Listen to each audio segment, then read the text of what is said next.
नमस्कार साथियों, मैं पंकज धाकड़ क्लास 8th मैथमेटिक्स में आपका स्वागत करता हूं। आज हम पढ़ने वाले हैं चैप्टर 12 फैक्टराइजेशन का एक्सरसाइज 12.1। 12.1 का पहला क्वेश्चन आपको दिया हुआ है, find the common factors of the given terms. इसमें आपको पहले वाला जो क्वेश्चन दिया है, इसमें कुछ टर्म्स दी हुई है, इनके क्या निकालना है, आपको कॉमन फैक्टर निकालने हैं। कॉमन फैक्टर निकालने के लिए सबसे पहले हमको फैक्टर निकालने पड़ेंगे, देन उसके बाद उनके क्या निकलेंगे, कॉमन फैक्टर निकलेंगे। अगर आपने अभी तक हमारा पार्ट 1 इंट्रोडक्शन नहीं देखा है तो सबसे पहले आप इंट्रोडक्शन देख लीजिए 12 चैप्टर का।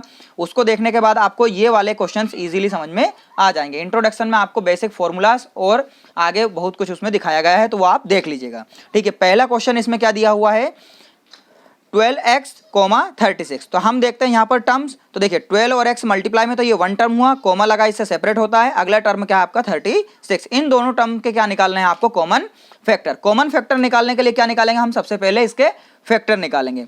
तो देखिए निकालते हैं हम फैक्टर, क्या लिखेंगे हम, फैक्टर ऑफ, सबसे पहली टर्म क्या है आपकी 12x, तो सबसे पहले किसके निकालेंगे, 12x के। नेक्स्ट अगला क्या है आपका, फैक्टर ऑफ 36। अब देखिए दोनों के फैक्टर निकालने, तो दोनों की लाइनें मैंने लिख दी है यहाँ पर। अब देखिए फैक्टर ऑफ 12x और फैक्टर ऑफ 36, दोनों के फैक्टर निकालेंगे, देन उनके क्या निकालेंगे, कॉमन फैक्टर। पर थोड़ा सा यहाँ पर देखिए, हमने अभी तक जो फैक्टर निकाला है, या फिर एक तरह से मैं कहूँ, मैंने जो इंट्रोडक्शन में बताया था कि जब भी आपसे फैक्टर का बोले इस चैप्टर में, आप क्या निकालेंगे, प्राइम फैक्टर। तो प्राइम फैक्टर निकालना जो हमने सीखा है वो सिर्फ नंबर का सीखा है, पर इसमें क्या है आपका वेरिएबल भी है। तो थोड़ा सा यहाँ पर समझिए, देखिए 12 और x के बीच में क्या रिलेशन है, मल्टीप्लाई का।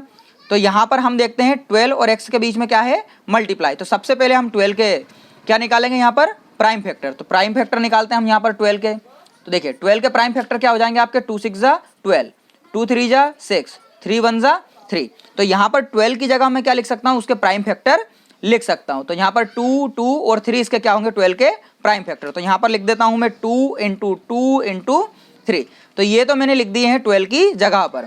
अब देखिए 12 और x के बीच में क्या रिलेशन है हमारा, कुछ नहीं, मल्टीप्लाई का। तो यहाँ पर क्या लगा देंगे, मल्टीप्लाई। और x की पावर कितनी, 1, तो x को कितने टाइम लिखना है आपको, 1 टाइम। ठीक है, नेक्स्ट अगला क्या है आपका 36। तो 36 के फैक्टर निकालेंगे, प्राइम फैक्टर तो क्या होंगे, देखिए 2 1 जा 2, आपका 1 बचेगा, 2 8 जा 16, 2 9 जा 18, 3 3 जा 9, और यहाँ पर क्या हो जाएगा, 3 1 जा 3।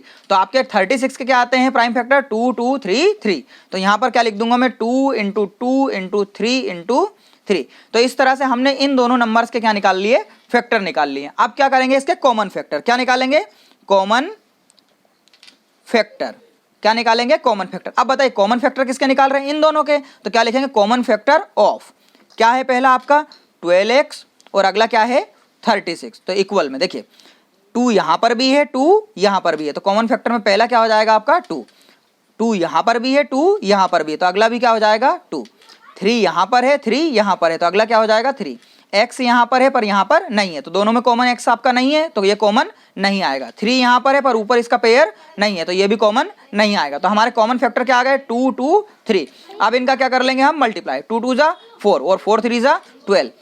तो यहाँ पर हम देखते हैं 12x और 36 का कॉमन फैक्टर क्या आ जाएगा, 12। और फैक्टर क्या होता है, जो इन दोनों नंबर को डिवाइड कर सके।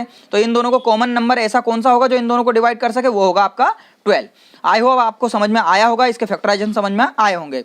नेक्स्ट आपका क्वेश्चन है सेकंड वाला, 2y, 22xy। तो देखिए पहला टर्म ये होता है आपका और सेकंड टर्म ये। तो इन दोनों टर्म्स के क्या निकालेंगे, पहले हम फैक्टर निकालेंगे। क्या निकालेंगे, फैक्टर। देन फैक्टर निकालने के बाद क्या निकालेंगे, कॉमन फैक्टर। तो निकालते हैं फैक्टर ऑफ, पहला टर्म है आपका 2y। अब देखिए 2 के अगर मैं प्राइम फैक्टर निकालता हूं तो 2 का तो सिर्फ 2 ही आ जाएगा, 2 1 जा 2। तो यहां पर क्या लिख दूंगा मैं 2। अब 2 और y के बीच में क्या रिश्ता है, मल्टीप्लाई। तो यहां पर क्या लगा दूंगा, मल्टीप्लाई। y का पावर कितना, कुछ नहीं है, तो मतलब 1 टाइम है, तो y 1 टाइम। अगला आपका क्या होगा, फैक्टर ऑफ 22xy। अब देखिए 22, यहां पर 22 का निकालेंगे हम, तो ये लिखा मैंने 22।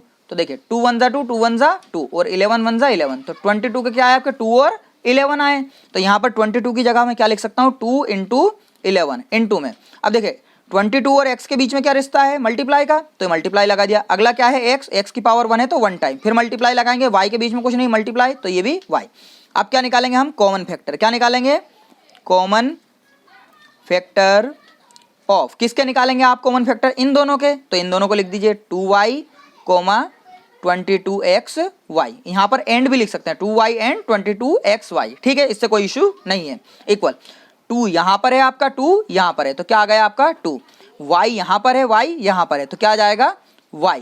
अब देखिए 11 यहाँ पर है, ऊपर नहीं है, x यहाँ पर है, ऊपर नहीं है, तो इन दोनों के पेयर बने, तो यही दोनों क्या होंगे आपके कॉमन फैक्टर। अब देखिए 2 इंटू वाई में लिखना था, तो 2 इंटू वाई करेंगे तो वही लास्ट में जाकर 2y ही बन जाएगा, तो इन दोनों का कॉमन फैक्टर आपका क्या आ जाएगा 2y, मतलब 2y एक ऐसा नंबर है जो इन दोनों को डिवाइड कर सकता है, इसको छोड़कर और कोई सा नंबर डिवाइड इसमें अभी हाल फिलहाल नहीं करेगा। ओके, इसी के साथ नेक्स्ट क्वेश्चन की तरफ बढ़ते हैं हम, थर्ड वाले की तरफ। अब देखिए हमारा टाइम इस तरह से इनको लिखने में थोड़ा ज़्यादा कंज्यूम होगा, तो हम कम समय में ज़्यादा क्वेश्चन पढ़ सकें, इसीलिए मैंने ये थोड़ा सा पहले से ही लिखकर रख लिया, क्योंकि आई होप आपको अब समझ में आ गया होगा कि इनको किस तरह से प्रोसेस करना है, कि आपका पहला वाला टर्म ये है, सेकंड वाला ये है, तो इनको यहाँ पर ऐसे लिखना है, फिर आपको कॉमन फैक्टर वाली लाइन लिखना है, ठीक है। तो अब हम आगे कंटिन्यू करते हैं। देखिए तो पहला आपका थर्ड वाला क्वेश्चन है 14p(q) 28p²(q²), तो ये दोनों टर्म्स हो गए, तो आप पहले टर्म्स के फैक्टर लिखेंगे, दूसरी टर्म के लिखेंगे, और उन दोनों के क्या लिखेंगे कॉमन फैक्टर। तो देखिए पहले टर्म में आपका क्या लिखा 14p(q), वेरिएबल का कोई फैक्टराइजेशन प्राइम फैक्टर नहीं होता, 14 का होता है, तो 14 का निकाल लीजिए। 14 का क्या निकलेगा आपका 2 7 जा 14, और यहाँ पर किसका डिवाइड जाएगा 7 में, सिर्फ 7 का, 7 1 जा 7, तो 2 और 7 आ जाएगा आपका, तो 17 की जगह क्या लिख दूंगा 2 इंटू 7। अब p किस में है मल्टीप्लाई में, तो इंटू में क्या लिख दूंगा p, वन टाइम है, पावर 1 है तो वन टाइम, q मल्टीप्लाई में, तो q भी क्या लिख दूंगा मल्टीप्लाई में। अगला क्या है 28 के निकाल लीजिए यहाँ पर। अब देखिए 28 में डिवाइड देंगे 2 का, तो 2 1 जा 2, 2 4 जा 8, फिर नेक्स्ट अगेन 2 का जाएगा, 2 7 जा 14, नेक्स्ट जाएगा 7 का, तो 7 1 जा 7, तो 2 2 7 आपका 28 का आ जाता है। तो 28 की जगह क्या लिख सकता हूँ मैं 2 इंटू 2 इंटू 7। अब देखिए 28 और p² के बीच में क्या रिश्ता है, यहाँ पर मल्टीप्लाई का लगा देते हैं। p की पावर कितनी है भाई 2 है, तो भैया p को कितने टाइम लिखना पड़ेगा 2 टाइम, आपको पता जितनी पावर उतने टाइम, तो यहाँ पर लिखेंगे हम p इंटू p। अगला क्या है आपका q², मतलब उसको भी कितना टाइम लिखना है 2 टाइम, तो q इंटू q। अब क्या निकालना दोनों में कॉमन, देखिए 2 यहाँ पर है, 2 यहाँ पर है, लिख लीजिए, मल्टीप्लाई 7 यहाँ पर है, 7 यहाँ पर है, लिख लीजिए आप, इंटू p यहाँ पर है, p यहाँ पर है, लिख लीजिए आप, q यहाँ पर है, q यहाँ पर है, लिख लीजिए आप। अब बताइए देखिए 2 ऊपर कॉमन आ रहा है नहीं, क्योंकि इसका पेयर ऑलरेडी बन चुका है, इसको एक के साथ ही पेयर बना सकते हैं भाई, सबके साथ पेयर थोड़ी बन पाएगा, ठीक है। इसी तरह यहाँ पर p का अगला पेयर नहीं बना और q का नहीं, तो जिनके पेयर नहीं बने उनको छोड़ दीजिए। तो इस तरह से हमारे इसके कॉमन फैक्टर क्या आ जाएंगे 2 7 जा 14, और p और q का मल्टीप्लाई करेंगे तो क्या आ जाएगा आपका pq, तो इन दोनों का कॉमन फैक्टर क्या आ जाएगा आपका 14pq। नेक्स्ट इसका क्वेश्चन है फोर्थ वाला, आपका क्या दिया है 2x, one term 3x², second term, अगला टर्म 4। तो देखिए अभी हमको 2 टर्म्स वाले दिए थे, अब 3 टर्म वाले हो गए, तो कोई प्रॉब्लम नहीं है, 3 टाइम फैक्टर लिख लेंगे इन तीनों का अलग अलग, फिर इनके कॉमन